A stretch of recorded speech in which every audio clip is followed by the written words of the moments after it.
Well, hey, if you're thinking that maybe you want to try your hand at a vegetable garden this year, we have some ideas for you. Maybe you're an old hand at gardening and you're thinking of expanding. So whatever that case might be, did you know, maybe you did know this, we didn't know this, that how you plant things together, what you plant together makes a big difference. Eric Bergstrom is with Northern Gardener Magazine, here to get you on the right track when you're planning out your garden design. Eric, thanks for joining us. Good to see you again. Absolutely. So this does make a big difference. About what you plant next to each other. It does. And what you're essentially doing is you're creating a sustainable garden that comes back stronger every year. So what you want to do is you want to think about how it's going to help with weed suppression, building your soil, keeping pests away. That's what all these plants are doing for each other as long as you plant the right things together. Okay, so when we talk about planting the right things together, what are we talking about? Because I kind of mentioned at the top of the show, you don't want to plant tomatoes and I mean, you've got them together here, but you don't want to plant them together. Yeah, I kind of wanted to show them together here because a lot of people think, tomatoes, peppers, they go good in salsa together. They love the heat. Yeah. They're super easy to grow, but they're actually part of the same family, the nightshade family. And what that means is that they kind of like to share the same pests, same diseases, and they also like to utilize a lot of the same nutrients in the soil. So like some family members, you want to, separate them at yeah. times. You sit at this end of the table, you sit at this end of the table. Yep. So instead, what you might want to do is, put one of those in a pot somewhere, and then whatever you want to put in your garden, you plant some herbs around it. The herbs are protected by the tomatoes and peppers as they grow bigger. They get that sun protection. They don't use a lot of the same nutrients, so they grow well together. And then you can still put the salsa together with the chives or the onions. And this is cilantro, right? We got some dill there. Oh, that's dill. Yep, dill. Is that another thing you could plant right next to it? Yes. Dill, what's kind of special about dill is that it attracts beneficial insects, we call them, so like hoverflies, lacewings. And what those do is they kind of control the pest population in your garden. So aphids, those problem pests that you have, they will clean those up and take care of those for you. Something I don't think a lot of people think of either is to plant flowers in your vegetable garden. Yeah, why not? Flowers live over here, vegetables live over here. They've But you're saying separate. Bring it all together. Get them in there. It's going to add some color to a lot of those green plants you have growing early in the season. A lot of the flowers also will attract those pollinators that you need to pollinate your vegetables. And there's actually some really good cold hardy flowers right now that you can go pick up.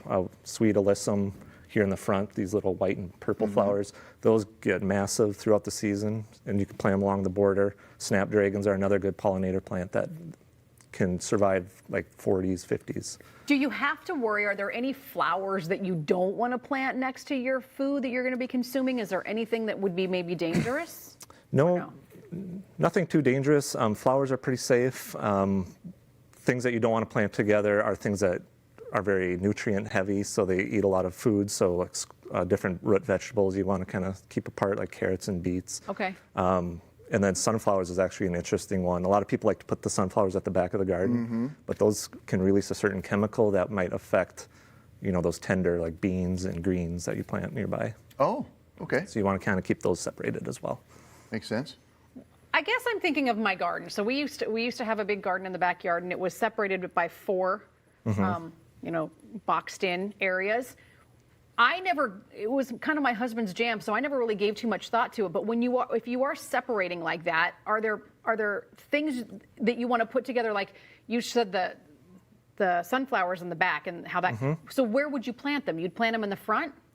Sunflowers, you can plant them with certain crop vegetables, but like tomatoes and peppers would be fine with them. Yeah. It's just those tender, like the beans, the peas, lettuce, kale. You want to, those kind of, they lose something when they're planted in your sunflowers. One of the things you like to do is plant your beans and your corn and your squashes together. This is called the Three Sisters? The Three Sisters. Okay. It's a centuries old. It's from the indigenous tribes have been doing it forever in our country, or in our area of the country. And what it does is you plant the beans, those kind of come up first, and then the corn grows behind them basically, and then the corn creates this trellis almost for the beans to climb up. And then the beans, since they're a legume, they actually introduce more nitrogen to the soil. So the corn loves that. The corn eats that up. And then the squash, if you plant that nearby, that kind of grows along the ground. into the fall, and that creates like this natural mulch. So it keeps your soil moist, it shades it from weeds, and they just all just interact so well together. It's a symbiotic relationship. This sounds like something that everyone should take note of. Yes. The three sisters.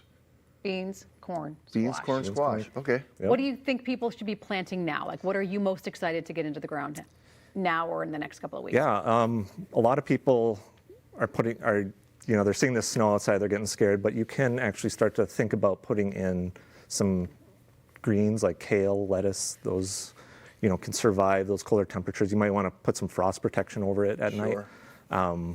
And there's some, like I said, there's some flowers that can survive. Another one is calendula. That's actually an edible flower. So it's another crop you can put in and eat in your salad later on. That's a good cold season flower. Okay. And is the rule of thumb still, though, big picture, you don't really get serious about this until About Mother's May Day? 15th, we That's say, the- but Mother's Day for like those hotter season temperature plants. Always remember that one. Yeah. Eric, thank you. Yeah, Eric, good to see you. always Thanks for fun. stopping by. And don't worry if you didn't write all this down. We'll post a link for you, minnesotalive.com. The Vegetable Companion Planting Guide to help you get started with your garden layout. And also, we are going to have a link so you can check out the Northern Gardener magazine. It really is an excellent resource for all gardeners out there.